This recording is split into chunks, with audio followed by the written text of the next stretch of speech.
ইতিহাসের পাতায় আরো একবার প্রত্যেককে স্বাগত জানাই। সাম্রাজ্যবাদ, ইউরোপিয়ান যে সাম্রাজ্যবাদ বা ইউরোপীয় ইম্পেরিয়ালিজম, এইটা আমরা এই ক্লাসে পড়ব। এবং এইটা যদি আমরা দেখি সিলেবাসের কিন্তু একদম প্রথমেই রয়েছে, এসএসসি সিলেবাসের 10 ইউনিটের যদি আমরা প্রথম দিকে দেখি, the European imperialism, economic force behind European imperialism of the late 19th century. অর্থাৎ এই লেট 19th সেঞ্চুরি কথাটা কিন্তু মনে রেখো, কারণ এই সময়কালটাই আমরা শুধুমাত্র পড়বো, আগে পরে কিন্তু পড়বো না। এর আগে পরেও কিন্তু সাম্রাজ্যবাদ রয়েছে। Colonialism and the scramble for Africa, এবং ঔপনিবেশিকতাবাদ এবং আফ্রিকার জন্য প্রতিযোগিতা বা কারাকারি, যেটাই বলো।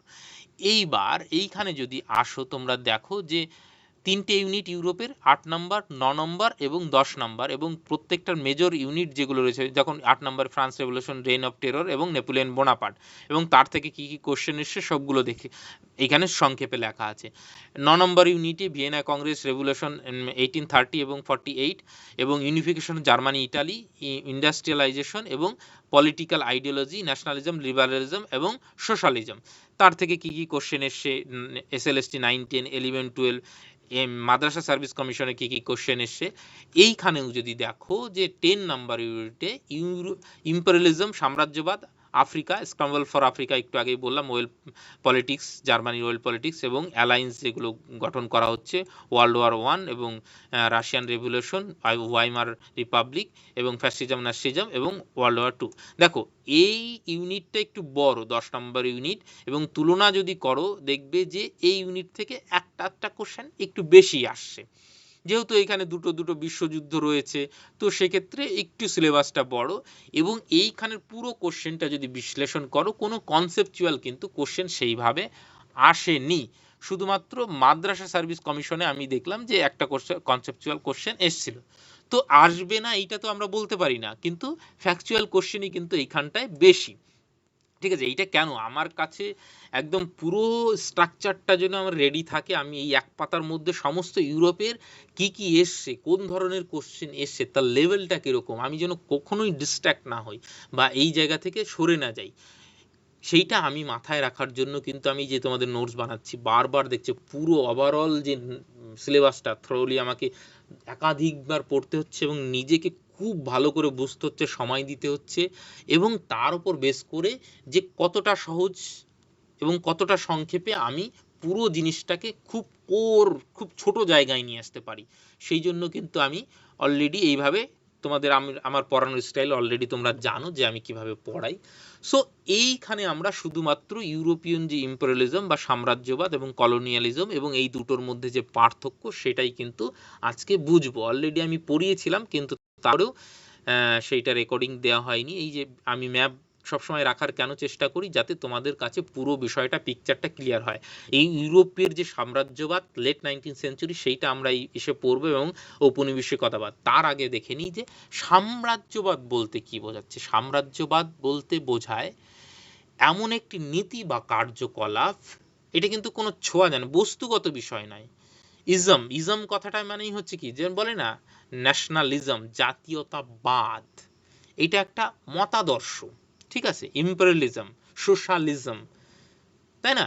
তো এই ইম্পেরিয়ালিজম বা সাম্রাজ্যবাদ হলো এমন একটি নীতি বা কার্যকলাপ, যার মধ্যে দিয়ে একটি রাষ্ট্র অন্য অঞ্চলের উপর ভূখণ্ডগত অধিগ্রহণ বা অর্থনৈতিক বা রাজনৈতিক বা সাংস্কৃতিক যাই হোক, যার মাধ্যমে তার ক্ষমতা ও কর্তৃত্ব প্রতিষ্ঠা করে, সেটাকেই বলা হচ্ছে সাম্রাজ্যবাদ বা ইম্পেরিয়ালিজম। এটা বোঝা গেল।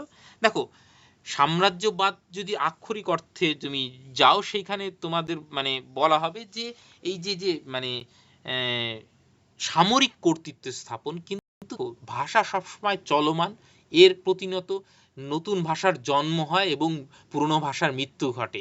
মানে কিরকম, আগে তোমরা যদি, আমি খুব মজার ছলেই বলছি, যে হারমাত বলতে সিপিএম আমলে যতটা ভয়ের সৃষ্টি করতো, এখন সেইটা কিন্তু করে না। এখন কি করে, যে কেউ যদি ভাইপো বলে, তাহলে কিন্তু সবাই কিন্তু মানে, বুঝতে পারছো তো, ভাইপো মানে তো অরিজিনালি মানেটা আলাদা, কিন্তু আমাদের এখন এমন পরিস্থিতি যে সেই জায়গাটায় কিন্তু আমরা অন্যরকম মানে করছি, তাই না? এই রকমই এখন কিন্তু সিপিএম এর আমল নেই, সেই জন্য হারমাত বলতে কি আমরা সেইভাবে করছি, মানে একটা নেগেটিভ সেন্সে ইউজ করছি না, ভাইপোটাকে আমরা নেগেটিভ সেন্সে ইউজ করছি। তো ভাষা কিন্তু সবসময় তার রূপ বদলায়। তো এই সাম্রাজ্যবাদ কথাটা এখন বর্তমানে যেটা বোঝায় একটা ব্যাপক অর্থ, একটা আমব্রেলা টার্ম, এর মধ্যে অনেক কিছু সমাহিত হয়। বোঝাতে পারলাম? এইবার ডেফিনেশন যদি দেখি যে সাম্রাজ্যবাদ, হোয়াট ইজ ইম্পেরিয়ালিজম, তো এইখানে দেখব policy of extending a country's power and influence through colonisation. Colon মানে এইখানে কিন্তু ঔপনিবেশিকতাবাদ ও আসছে, এবং use of military force or others means the domination by one country over another, it's terms of territory হতে পারে, রিসোর্সেস হতে পারে, ট্রেড এবং গভর্নেন্স হতে পারে। তো বোঝা গেল যে কোনো একটা রাষ্ট্র অন্য রাষ্ট্রের যে কোনো প্রকারেই যদি কর্তৃত্ব ফলায়, সেটাকেই আমরা সাম্রাজ্যবাদ হিসাবে বলবো। এখন যদি বলি আমরা মার্কিন সাম্রাজ্যবাদ, মার্কিন সাম্রাজ্য আমাদের কি সরাসরি শাসন করছে না, অথচ দেখো আমরা মার্কিনের যে সমস্ত বড় বড় মাল্টি ন্যাশনাল কোম্পানি তা দিয়ে পুরোটা ঘিরে আছি। এই যে ইউটিউবে আমি পড়াচ্ছি, বা মাইক্রোসফট, বা এই যে মাধ্যমেই সোশ্যাল মিডিয়া ইউজ করছি, তো সবটাই দেখো কিরকম, যে সমস্ত কিছুর ওপর নিয়ন্ত্রণ কিন্তু মার্কিন কোম্পানির। আমি কি বলছি না বলছি প্রতিটা কথা শুনছে, আমার প্রাইভেসি বলে কিন্তু কিচ্ছু নেই। এটাই হচ্ছে এই মার্কিন সাম্রাজ্যবাদ, বা এখন যে নতুন সাম্রাজ্যবাদের যে পরিভাষা, সেইটা কিন্তু সাম্রাজ্যবাদ কিন্তু যায়নি, তার রূপ বদলেছে। আগে কলোনিয়াল মানে কলোনাইজ করতো, এখন সেইটা অন্য রূপ ধারণ করেছে। কিন্তু সাম্রাজ্যবাদ বলতে বোঝাতে পারলাম যে একটা বড় কিছুকে বোঝাচ্ছে, যার মধ্যে অনেক কিছু সমাহিত হয়। এইবার আসা যাক যে ইউরোপিয়ান ইম্পেরিয়ালিজম বলতে কি বোঝাচ্ছে, বা ইউরোপিয়ান সাম্রাজ্যবাদ কি। European imperialism refer to the expansion of European powers into Asia, Africa and the America। অর্থাৎ এই যে ইউরোপীয় যে সমস্ত শক্তি, যেইটা একটু আগে আমি ম্যাপের মধ্যে দেখালাম, এই যে ইউরোপীয় যে সমস্ত দেশ, সেইটা এই যে আফ্রিকা এবং এশিয়া এবং আমেরিকায় যে মানে তার ইনফ্লুয়েন্স বা পাওয়ারটা করছে, গ্র্যাব করছে, সেটাকেই আমরা ইউরোপীয় সাম্রাজ্যবাদ বলছি। এবং এইটা most aggressive during the 19th century. এইটা সব থেকে বেশি অ্যাগ্রেসিভ হচ্ছে 19th সেঞ্চুরি, এবং আমাদের সিলেবাসে মেনশন রয়েছে লেট 19th সেঞ্চুরি, যেটাকে হচ্ছে নিউ ইম্পেরিয়ালিজম বা নয়া সাম্রাজ্যবাদ বলা হচ্ছে। বোঝা গেল? তাহলে এটাই আমাদের সিলেবাসে রয়েছে। এইবার সাম্রাজ্যবাদের দুটো ফেজ রয়েছে, ইউরোপিয়ান ইম্পেরিয়ালিজমের দুটো ফেজ, খুব ভালো করে বোঝো, একটা হচ্ছে ওল্ড, একটা হচ্ছে নিউ। তাহলে এই যে ওল্ড ইম্পেরিয়ালিজম, সেইটা কখন বলা হচ্ছে, সেইটা হচ্ছে 15th century two 18th century. অর্থাৎ যখন হচ্ছে ইউরোপে এইখানে নবজাগরণ ঘটছে, ইউরোপে নবজাগরণ ঘটছে, এজ অফ এক্সপ্লোরেশন হচ্ছে, সেই সময় জানো তোমরা এইখান থেকে বিভিন্ন নাবিকরা আমেরিকা আবিষ্কার করতে যাচ্ছে, ইন্ডিয়া আবিষ্কার করতে যাচ্ছে। এই বিষয়গুলো কে আমি ইন্ডিকেট করার চেষ্টা করছি যে ওল্ড ইম্পেরিয়ালিজম 18th সেঞ্চুরি থেকে 15th সেঞ্চুরি থেকে 18th সেঞ্চুরি, এবং লেড বাই স্পেন এবং পর্তুগাল। স্পেন এবং পর্তুগাল কেন, দেখো প্রথম দিকে কিন্তু স্পেন বা পর্তুগাল এরাই কিন্তু এই বিষয়গুলো বা উপনিবেশগুলো গড়ে তুলেছিল। দেখো পর্তুগিজরা ভারতবর্ষে প্রথম কবে আসে, 1498, তার প্রায় 102 বছর পরে আসে ইংলিশ ইস্ট ইন্ডিয়া কোম্পানি, 1600 খ্রিস্টাব্দে প্রতিষ্ঠা হচ্ছে। তো পর্তুগিজ এবং মানে স্প্যানিশরা কিন্তু প্রথম করছে। এবং তোমরা যদি দেখো যে পর্তুগিজ বিভিন্ন যে সমস্ত নাগরিক, যেমন বার্থিলোনিও ডিয়াসের কথা, সে কিন্তু মানে এই যে উত্তম আশা আন্তরিক, সেইটা কিন্তু আবিষ্কার করছে। পরবর্তীকালে ওই রাস্তা ধরেই কিন্তু ভাস্কো ডা গামা কিন্তু মানে ভারতবর্ষে আসে। এছাড়া তোমরা ক্রিস্টোফার কলম্বাসের নাম শুনেছো, 1492 খ্রিস্টাব্দে তিনি ইন্ডিয়া যাবেন বলে জেদ ধরলেন, এবং তিনি চলে গেলেন কোথায়, আমেরিকায়, তাই না?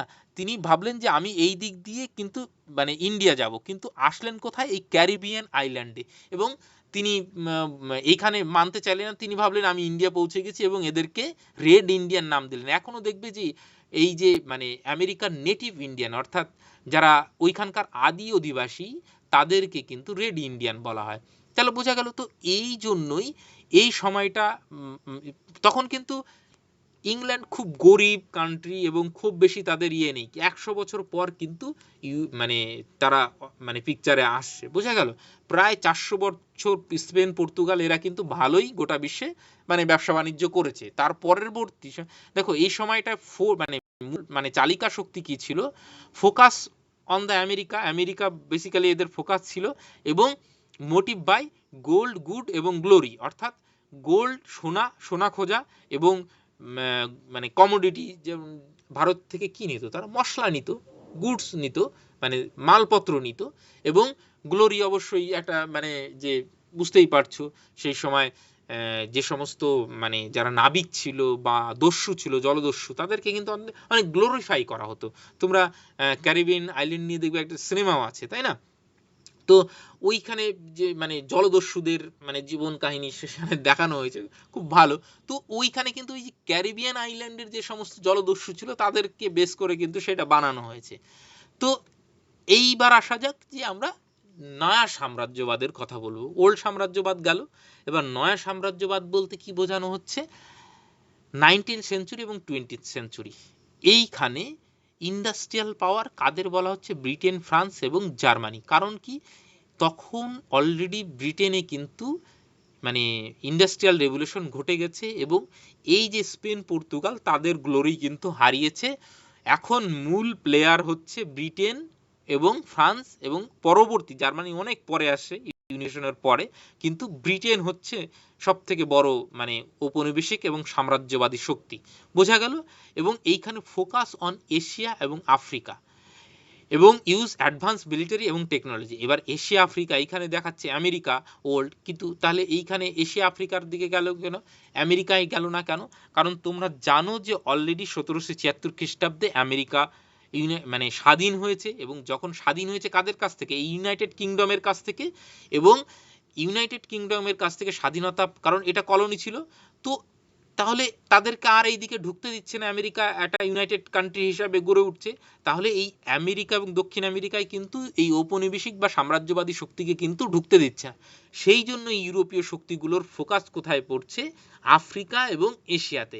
এবং এই সিলেবাসে এশিয়ার ব্যাপারটা কিন্তু রয়েছে, সরি আমেরিকার ব্যাপার, সরি আফ্রিকার ব্যাপারটা রয়েছে, এবং ইন্ডিয়ার ব্যাপারটা বা এশিয়ার ব্যাপারটা নেই। কারণ আমরা মডার্ন হিস্ট্রিতে কিন্তু অলরেডি ইন্ডিয়ার ব্যাপারটা পড়বো, তাই না? অলরেডি পুরোটাই ফ্রিডম স্ট্রাগলটা আমরা এই ব্রিটিশ সাম্রাজ্যবাদের বিরুদ্ধেই পড়বো, সেই জন্য কিন্তু এই ইউরোপের ইতিহাসে কিন্তু রাখা নেই, শুধুমাত্র এই আফ্রিকার কথাটা রাখা হয়েছে। বোঝাতে পারলাম বিষয়টা?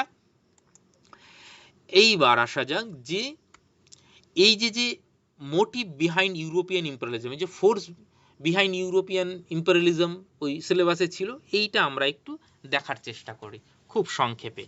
এইবার অর্থনৈতিক কারণটাই কিন্তু মূল। অর্থনৈতিক কারণ বলতে এখানে আমি যে র মেটেরিয়ালস লিখেছি, মার্কেট লিখেছি, চিপ লেবার লিখেছি, এইটার মধ্যে দিয়ে আমি কি বোঝাচ্ছি দেখো।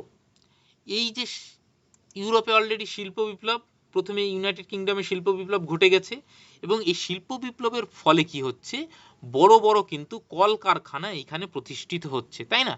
এবং এই কলকারখানা প্রতিষ্ঠিত হলে কলকারখানায় কি লাগবে, এক লাগবে হচ্ছে কাঁচামাল, এবং এই কাঁচামালটা থেকে যে উৎপন্ন হবে, যে প্রোডাক্ট উৎপন্ন হবে, সেটা তো বিক্রির জায়গা লাগবে। সেই জন্য কি লাগবে, বাজার লাগবে, নতুন নতুন বাজারের সন্ধান লাগবে। শুধু উৎপাদন করলেই তো হবে না, তাই না? সেটাকে তো মানে মুনাফায় পরিণত করতে হবে, সেটা তো বিক্রি করতে হবে। তো যে পরিমাণ উৎপাদন হচ্ছে সেইটা তো এইখানকার নিট পূরণ করে অনেক বেশি উদ্বৃত্ত হচ্ছে, সেই উদ্বৃত্তটাই কিন্তু বাজার খোঁজার জন্য এই আফ্রিকা এবং এশিয়া মহাদেশে কিন্তু উপনিবেশ গড়ে তোলা হচ্ছে। বোঝাতে পারলাম? এবং এটাই কিন্তু সাম্রাজ্যবাদের আসল চরিত্র। এবং ইম্পেরিয়ালিজমের স্টাডি হবসন কিন্তু এটাই দেখিয়েছেন যে সাম্রাজ্যবাদের পিছনে কিন্তু মূল ছিল হচ্ছে এই অর্থনৈতিক কারণ, অন্য সব কারণ কিছু খুব একটা জরুরি নয়। কারণ এই যে পুঁজি মানে পুঁজিবাদী শক্তি উঠে আসছে, এবং এই পুঁজির বিনিয়োগ করে সেইখান থেকে মুনাফা তৈরি করার জন্য কিন্তু এই ইউরোপিয়ান শক্তিগুলো এই সাম্রাজ্যবাদী নীতি নিচ্ছে। Imperialism the highest stage of capitalism, লেনিনের লেখা। তো এই মানে এই বইগুলোর নাম কিন্তু তোমরা দেখে রাখবে, কারণ মানে সেখানে পুঁজিবাদ এবং সাম্রাজ্যবাদের কি সম্পর্ক সেটা দেখিয়েছেন। তো এই বইয়ের নামগুলো কিন্তু দেখবে যে অনেক সময় আসে, ঠিক আছে? তো এইখানে দেখবে যে হিস্ট্রি অফ রাশিয়ান রেভলিউশন, এটা কার লেখা, এইখানে দেখো ইন্ডাস্ট্রিয়া এবং এম্পায়ার, এই বইটা কার লেখা সেটা এসছে, এটা কত মাদ্রাসা সার্ভিস কমিশনের কিন্তু 11-12 এসে। তো এই বইগুলো আমি তোমরা বই থেকে দেখে নেবে, অথবা আমি যখন নোট দেব যেগুলো বইয়ের নাম মনে হবে যে এইগুলো, আমি কিন্তু খুব সংক্ষেপে সেটা দেব।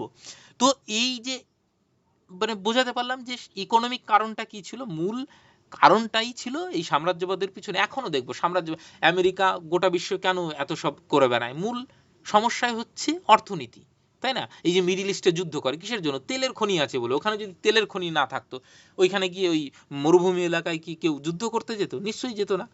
বোঝাতে পারলাম এর পেছনেও রাজনৈতিক একটা কারণ ছিল, যে একটা ন্যাশনাল মানে বলে না যে মানে আত্মশ্লাঘা বা আত্মহমিকা, যে আমাদের এত সাম্রাজ্য আছে, বা মানে ন্যাশনাল যে প্রাইড, আমরা যেরকম ভারতবর্ষের কোনো কিছু হলে গর্ব করি, এই যে চাঁদে বা মঙ্গলে আমরা যে যান পাঠাচ্ছি, সেটা আমরা ভারতবাসী হিসাবে ইসরোর ওপর গর্ব করছি, ভারতীয় সায়েন্টিস্টদের ওপর গর্ব করছি, এটা একটা গর্বের বিষয়।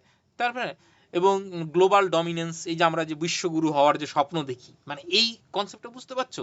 যে সেই সময় ইংরেজরা বলতো আমরা শ্রেষ্ঠ, আমরা গোটা বিশ্বে ডমিনেন্ট পাওয়ার হিসাবে রয়েছি, বুঝতে পারছো? এখন যেরকম তোমাদের মোদি স্বপ্ন দেখায় যে আমরা বিশ্বগুরু হব, গোটা বিশ্বে আসুন, অখণ্ড ভারত গড়ব, বুঝতে পারলে? তো এইগুলোই কিন্তু ওই সময় তাদের মনেও চলছিল। তো সেম এই ধরনের বিষয়।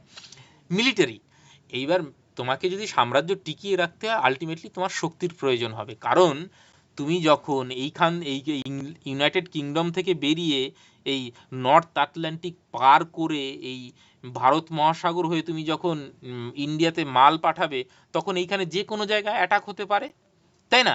তাহলে এই যে যেমন দেখবেন যে দক্ষিণ আফ্রিকায় তারা নেভাল বেস বানিয়ে রাখছে বা বিভিন্ন জায়গায়, কারণ তাদের ব্যবসা বাণিজ্যের কোনো রকম যেন ক্ষতি না হয়, তাদের উপর আক্রমণ যাতে না আসে, সেই জন্য কিন্তু মিলিটারি বেস তারা বিভিন্ন স্ট্র্যাটেজিক লোকেশনে কিন্তু বানিয়ে রেখে, এখন যেমন আমেরিকা প্রত্যেকটা পৃথিবীর সব জায়গায় কিন্তু তাদের মানে এয়ার বেস বলো, নেভাল বেস বলো, বানিয়ে রেখেছে। তো সেম জিনিস। তো এটার পিছনেও বুঝতে পারছো একটা অর্থনৈতিক কারণ রয়েছে। এইটা আছে রিলিজিয়াস কারণ, এইটা বুঝতেই পারছো যে সেই সময় খ্রিস্টানিটি প্রচারের জন্য কিন্তু বিশেষ করে স্পেন, পর্তুগালের এইখানে কিন্তু অর্থোডক্স যে সমস্ত খ্রিস্টানরা ছিল, এবং বিভিন্ন খ্রিস্টান মিশনারিরাও ভারতবর্ষে আসছে, তোমরা জানো সেই সময়।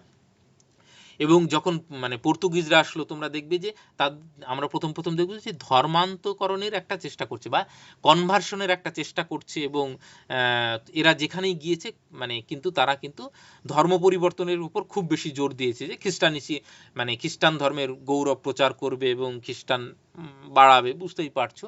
এইটা একটা কারণ ছিল, খুব মাইনর, কিন্তু এর সঙ্গে সাম্রাজ্যবাদের সঙ্গে সঙ্গে এরাও কিন্তু, যেমন ভারতবর্ষে এসেছিল না খ্রিস্টান মিশনারিরা, তারা এসেছিল, তারা ধর্ম প্রচার করেছে সেই সময়। তারপরে কালচারাল একটা তো ব্যাপার ছিলই, যে একটা আমরা সাদা চামড়ার মানুষ, আমরা গোটা বিশ্বে মানে নেটিভদের উদ্ধার করব, এইরকম একটা তাদের মনে কাজ করতো এইবার। এবং সেইখানে দেখবে যে তারা এই যে সাম্রাজ্যবাদী যে সমস্ত শক্তি, সেটাকে বৈধতা দান বা লেজিটিমাইজ করার চেষ্টা করছে, এবং বলছে যে এইটা আমরা মানে ভালো উদ্দেশ্য করছি। এবং সেই জন্য দেখবে যে উপযোগিতাবাদের একটা প্রচার আমরা সেই সময় দেখতে পাই। তো এছাড়াও এক্সপ্লোরেশনের একটা তো ব্যাপার ছিলই সেই 15 সেঞ্চুরি থেকেই, এবং বিভিন্ন সাহসী নাবিকরা এইটা শুরু করেছিল, তার ফলেই না এত কিছু। এবং সেই সময় সায়েন্টিফিক যে সমস্ত কিউরিসিটি, এবং দক্ষিণ আফ্রিকাতেও এই যে ভেতরে আফ্রিকার, দেখো এই কোস্টাল এরিয়াগুলোতে কিন্তু অনেক দিন থেকে ইউরোপীয়রা যাতায়াত করতো, কিন্তু ভিতরে কিন্তু যায়নি তারা, কারণ পুরো জঙ্গল ঘন এরিয়া, আর এইখানে হচ্ছে পৃথিবীর সব থেকে বড় শুষ্ক অঞ্চল সাহারা মরুভূমি, তো এটা দুর্গম এরিয়া ছিল বলে তারা যায়নি। কিন্তু এই সময় যেহেতু সায়েন্টিফিক বিভিন্ন টেকনোলজি আসছে, সেই জন্য কিন্তু তারা এই কিউরিওসিটি থেকে কিন্তু এই মানে আফ্রিকার গহন অরণ্যে কিন্তু যাচ্ছে, ম্যাপ পয়েন্টিং করছে আননোন ইয়ে থেকে, যেমন যেমন এভারেস্ট এভারেস্ট মানে মাউন্ট এভারেস্ট যে যার নামকরণ হয়েছে, তোমরা কেউ বলতে পারবে যে মাউন্ট এভারেস্ট কে মানে অ্যাকচুয়ালি আবিষ্কার করেছিল বা কে উচ্চতা মেপেছিল, কে, যে এটা আমরা যে পৃথিবীর সর্বোচ্চ শৃঙ্গ, সেটা কে করেছিল? অ্যাকচুয়ালি তার নামে হওয়া উচিত, কিন্তু তিনি যেহেতু সার্ভে, এই যে ম্যাপিং যে মানে সার্ভে কমিটির যেহেতু চেয়ারে ছিল মাউন্ট এভারেস্ট, সেই জন্য তার নামে সেইটার নামকরণ করা হয়ে গেছে, এবং ইংরেজরা যেহেতু ক্ষমতায় ছিল, কিন্তু অ্যাকচুয়ালি নাম সেটা হওয়া উচিত রাধানাথ সিকদারের নামে, তাই না? লজিক্যালি তো তাই দাঁড়ায়। তো এই কারণগুলো নিশ্চয়ই বোঝা। এইবার মেজর এক্সাম্পল অফ ইম্পেরিয়ালিজম, যেমন ব্রিটিশ রাজের কথা তো জানোই, তারপরে বেলজিয়াম কঙ্গোতেই, এইখানে কিন্তু এই যে পরে ডেমোক্রেটিক রিপাবলিক অফ কঙ্গো, ঠিক আছে? তো এইটা অনেক পরে ইয়ে হচ্ছে। তো এইগুলো কয়েকটা উদাহরণ, আশা করি একদম পরিষ্কার হলো। এবং তারপরে এই সাম্রাজ্যবাদের পরিপ্রেক্ষিতে কিন্তু স্ক্রাম্বল ফর আফ্রিকা, আফ্রিকার জন্য কারাকারিটা শুরু হচ্ছে। সেইটা আমি নেক্সট ক্লাসের সংক্ষেপে বলে দিচ্ছি, এখানে আর বলছি না। এবং ইম্প্যাক্ট অফ ইম্পেরিয়ালিজম, যা একটা ভালো খারাপ দুটোই ছিল, তোমরাই জানো যে ভারতবর্ষের কনটেক্সটে যদি আমরা দেখি, তাহলে ভারতবর্ষে যে প্রথাগত যে সমস্ত ইন্ডাস্ট্রি ছিল সেগুলো সম্পূর্ণ ধ্বংস করে দেওয়া হচ্ছে, আমাদের কালচার ধ্বংস করে দেওয়া হচ্ছে। এই যে আমরা যে এই যে অর্ধেক বাংলা অর্ধেক ইংলিশে লিখছি, এটাও তো ওই সাম্রাজ্যবাদেরই ফল, তাই না? ইংরেজরা যদি না আসতো, আমাদের ওপর ইংলিশটা যদি না চাপিয়ে দেয়, আমরা দুটো ইংলিশ বলে নিজেদেরকে খুব মানে কি বলবো স্মার্ট ভাবি, কিন্তু আদতে ইংলিশ কিন্তু অনেক পোর ল্যাঙ্গুয়েজ, তার থেকে ভারতীয় যে সমস্ত ল্যাঙ্গুয়েজ অনেক বেশি সমৃদ্ধ। কিন্তু যাই হোক, এই যে এই জিনিসটা আজকে হচ্ছে, আমি অর্ধেক বাংলা অর্ধেক ইংলিশ বলছি, এইটার পেছনেও এই সাম্রাজ্যবাদেরই কিন্তু একটা কুফল, যেটা আমরা বহন করে নিয়ে চলছি। এছাড়াও আমরা রেশিয়াল যে সমস্ত ডিসক্রিমিনেশনের ফেস করেছি, আমাদের নেটিভ বলে গালাগালি দেওয়া হতো, তাই না? তো সেইগুলো ছিল। এবং আমাদের যে মানে অর্থনীতি পুরোটা ধ্বংস করে দেওয়া হয়েছে। তোমরা দেখো মোগল পিরিয়ডে মোটামুটি 16-17% জিডিপি গোটা ওয়ার্ল্ডের মধ্যে ভারতবর্ষ হোল্ড করতো, এবং ভারতবর্ষ কিন্তু বিশ্বের ক্ষমতাধর শক্তির মধ্যে একটা শক্তি ছিল। তখন ব্রিটেন মানে কি বলবো, মানে একটা খুব সামান্য একটা দ্বীপ রাষ্ট্র, কিছুই না। তো যাই হোক, এবং পজিটিভ দিক তোমরা বলতে পারো, ওয়েস্টার্ন এডুকেশন এসছে, ওয়েস্টার্ন থিঙ্কিং এসছে, এবং রেলওয়ে টেলিগ্রাম বা ওয়েস্টার্ন যে সমস্ত টেকনোলজি সেগুলো এসছে। তো যাই হোক, তারপরেও এই যে কলোনাইজ হওয়ার ফলে কিন্তু আমরা ইন্ডাস্ট্রিয়ালাইজেশনটা ধরতে পারিনি। এখন আমাদের বিভিন্ন জায়গায় দেখবে, মুম্বাই বা ইসের দিকে গেলে আমরা ইন্ডাস্ট্রিয়ালাইজেশনটা দেখতে পাবো, যেইটা অলরেডি 200-250 বছর 300 বছর আগে কিন্তু হয়ে গেছে ইউরোপে। এখন আমরা সেই যুগটায় মানে চলছি, বুঝতে পারছো? তো যাই হোক, এই পজিটিভ এবং নেগেটিভ দিক, এইখানে যদি কোনো আসে, এইবার আসা যাক যে উপনিবেশিকতাবাদ বা কলোনিয়ালিজম সেইটা কি। উপনিবেশিকতাবাদ হলো অন্য দেশের ভূখণ্ড দখল করে সরাসরি শাসন ব্যবস্থা মানে স্থাপন করা। এতে সাধারণত স্থানীয় যে শাসন ব্যবস্থা সেটাকে ভেঙে ফেলে মানে বিদেশি শাসন চাপিয়ে দেওয়া হয়, যেটা ভারতবর্ষের ক্ষেত্রে হয়েছিল। দেখবে যে পলাশি যুদ্ধ এবং বক্সার যুদ্ধের মধ্য দিয়ে এই যে ভারতীয় রাজনীতিতে ইংলিশ ইন্ডিয়া কোম্পানি যে প্রবেশ করছে এবং বণিকের মানদণ্ড রাজতন্ত্রতে পরিণত হচ্ছে, এবং আলটিমেটলি দেখবে যে মহাবিদ্রোহের পরে পুরোটাই ক্ষমতা দখল করে নিচ্ছে, এবং মানে ব্রিটেনের রানী সরাসরি ক্ষমতাভার নিচ্ছে, এবং পুরো সিস্টেম আজকে যে আমরা ব্যুরোক্রেসি দেখি, যে পুলিশ বলো বলো সমস্তটাই, জুডিশিয়াল সিস্টেম বলো, এখন আমাদের মাইলট, কেন মাইলট বলতে হবে একজন বিচারককে? উনি কি ভগবান নাকি? কিন্তু এটা কোথা থেকে এসছে? ইংরেজদের। সেইটার কুফল আমরা ভোগ করছি। কিন্তু গণতন্ত্রে তো মাইলট বলে কিছু হতে পারে না, তাই না? তো তোমরাই লজিক্যালি ভাবো, কেন মাইলট? আমরা সংবিধানের যে সমস্ত বিষয় রয়েছে, সংবিধানকে আমরা সর্বোপরি রাখবো, কোনো ব্যক্তি বিশেষকে আমরা এখানে সর্বোপরি করতে পারি না। অথচ এই যে বিচার ব্যবস্থার বিরুদ্ধে কিছু বলা যাবে না, একটা মানে হিপোক্রেসি মানে মতন ব্যাপার। যাই হোক, উপনিবেশ যে প্রাকৃতিক সম্পদ শোষণ এবং এইটার মধ্যে দিয়ে তাদের নিজেদের লাভ এবং স্থানীয় সংস্কৃতিকে দমন, এটা ভারতবর্ষের যখন স্বাধীনতা সংগ্রাম পড়বে প্রত্যেকটা উদাহরণ পরতে পরতে তোমরা পাবে। কলোনিয়ালিজম আমাদেরকে বোঝাতে হবে না। এই কলোনিয়ালিজম এবং মানে ইম্পেরিয়ালিজম দুটোর মধ্যে পার্থক্য কি তোমরা দেখো। দেখো, এই সাম্রাজ্যবাদ উপনিবেশবাদেরই মানে মধ্যে, মানে এই সাম্রাজ্যবাদের মধ্যেই উপনিবেশবাদ আসছে।